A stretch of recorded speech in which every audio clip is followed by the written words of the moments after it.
Hey guys, welcome to my YouTube channel. This is the first video I'm ever posting.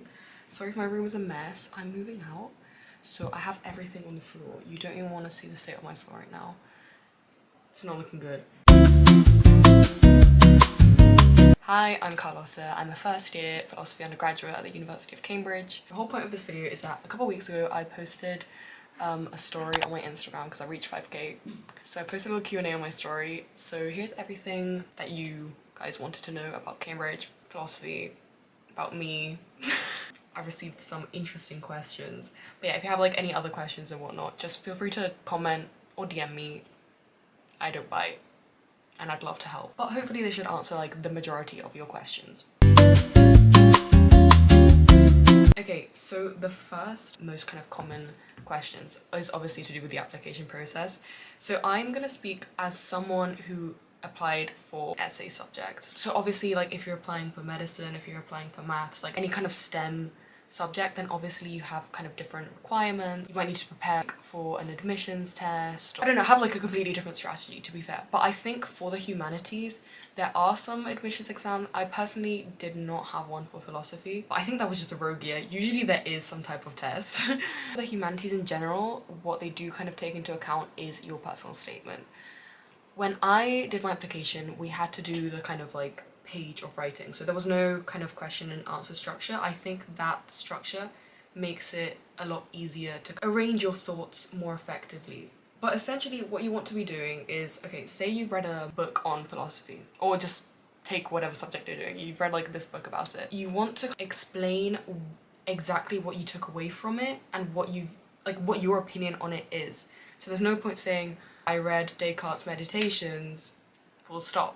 You have to kind of say, I read his meditations and it got me thinking about dualism, which then led me into the philosophy of mind. And here's what I think about the philosophy of mind. Here are the problems with dualism. Here's how I would counter them.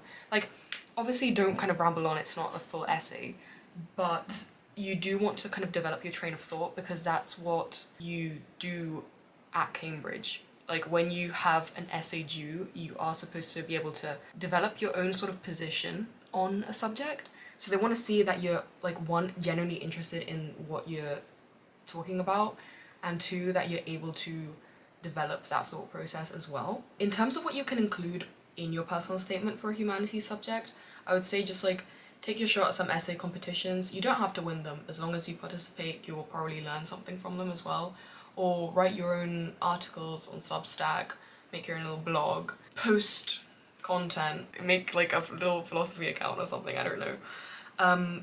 But explore your subject in ways that genuinely appeal to you. You're not doing things for the personal statement. The personal statement should be a reflection of things that you do anyway. If you already do things in your spare time that align with the subject that you want to study, that's a good sign. What do you love most about Cambridge? Oh my god, that's such a good question. I'm actually really happy with the way this year went. It's gonna sound corny, but I really do love Cambridge. Like the city itself, the city is tiny. I come from a really small town, so it wasn't much of an adjustment. In fact, Cambridge is bigger than where I'm from.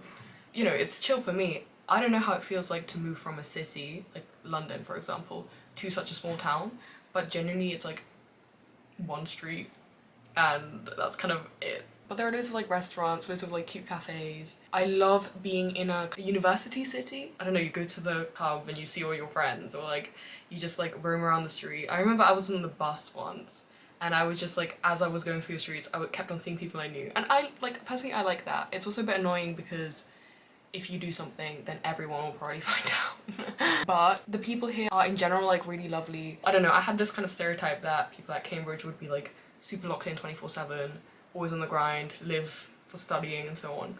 But that's not really the case. People here are like so creative. There are so many things you can do outside your degree as well, whether that's sports or art or theatre or just like other societies. Cambridge in particular is just such a cute little town, like I just really enjoy it. Okay, this is an interesting question. Have you always known you wanted to study philosophy? Originally, okay, law drop. Originally I applied for computer science and philosophy at Oxford, and a bunch of like other universities. I did the IB, the International Baccalaureate, and so I picked high level computer science, maths, and economics. So yeah, you might be thinking, how did you end up doing philosophy? I think for me, what I was kind of most interested in was AI ethics. So it's like, I am a bit of a mathsy person, but I've always also really enjoyed, like, I'm a huge bookworm. I really enjoy writing, reading, anything to do with like the humanities, to be fair. But I eventually picked philosophy because one, the computer science market is really oversaturated, and two, as I was writing my personal statement, like the main bulk of what I was writing was to do with philosophy. I would read philosophy like in my spare time, I would write in my spare time. All of the stuff that I genuinely enjoyed doing was more so to do with philosophy than computer science. So it took me a while to really understand myself, like my strengths and what I actually wanted. And I think that my decision as well to do computer science and philosophy, not just philosophy, was because of the prestige and the reputation of doing a STEM subject. So it does take a while to kind of like step back and think about what it is that you want. But yeah, you've really got to reflect on it. You've really got to like try to see whether you're being kind of socially conditioned into wanting a particular thing or whether it's like actually what you want. And obviously, like, again, you're 18, 17 even when you make these choices, or like even before that when you have to pick your GCSEs and then your A levels and whatnot. So it's okay if you are confused, or it's okay if you make the initial wrong choice. There's always a plan B. You can always change your mind. You can always take a gap year. You can always switch degrees halfway through. There's always like some kind of backup plan. But yeah, for me, I am so happy I ended up going for philosophy. Really, really enjoy the subject, and I think it's just such a useful degree, in my opinion. Is Cambridge workload as much as expected? Loki, yeah. I mean, it's not as bad. I thought it was going to be like constant working, but throughout, so we have 3 terms, Michaelmas, Lent, and Easter. First term, I was stressed out because I was like new. We had an essay due every week, and it's not a silly, 500-word essay. No, you have to do a lot of reading and a lot of writing. And obviously when you first arrive, you have no idea how to write a proper essay. You have to kind of discard everything that you've learned and, build it up from scratch. It can be intense, but if you manage your time well, it's 100% doable. You definitely have spare time to do sport, meet up with friends, go on trips. You're not really supposed to, but you definitely have time, as long as you manage your time properly. Again, this depends highly on your degree. I know some Natskis who have like Saturday lectures, for example. They have much less kind of spare time, but obviously they don't have essays due. The workload for each subject is similar. I would definitely say that some people have it worse, I can't lie. But the way the hours are distributed and the amount of independent learning that you do is different between subjects. But yeah, either way, don't be scared, manageable. Starting after a gap year in October, is this common? Yes. I was really concerned about starting Cambridge after a gap year because obviously like I had not done academic work in like a year and a half. I was like, most of my friends are actually gap year students, coincidentally. Yeah, there are loads of people who have taken gap years. People who haven't are so chill as well, like I have nothing against them. And yeah, like it's completely fine and it's completely normal. Hobbies do you do in your free time? I'm such a hobbies girl. Like I will do anything but my degree work. But I would say like my main hobby is probably drawing. I like to draw digitally because I don't have like any art supplies. I can't keep on, bring them back and forth from Spain back to here. But apart from that, I also really love to read. I read literally anything. I don't know if social media counts as a hobby, but it's a newfound hobby. I quite enjoy editing now. I'll go on my little runs. There are some really cute parks near my college as well, so you just like run around there. Maybe next term I will start a new sport because there are like loads of random activities you can do over here. It's really fun. Okay, and for the final question, just to do with like organization and routine and so on, so that's literally all I post on Instagram. So for me, like, the most important thing is to gauge when you're most productive. So for me, that is like the morning, 100%. So I'll just like, in the morning, I will dump down like everything I need to do during that day. You can do this the night before as well, but like just scribble down everything, like anything that comes to mind, and then pick out the most, kind of maybe the 3 most like important tasks you have that day. And then I will use Google Calendar. Yeah, you should see my Google Calendar. It's actually embarrassing. Like, my whole life is on there.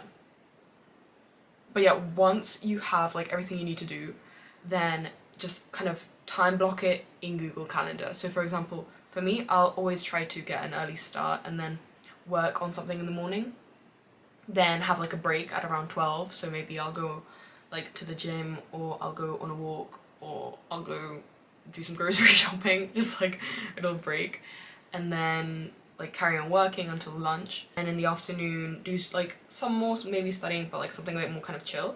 Obviously this depends on whether I have lectures in the morning, you know, you have to kind of be flexible. During term time, I have an essay due every week, so I will in general kind of schedule maybe 5 days to write it, just think like with a couple days buffer time. So yeah, I'll spend like the first 2 days kind of like reading, seeing if I can understand. The third day like planning the essay and figuring out what I want to include from the reading and making sure like I can rewrite it in my own words.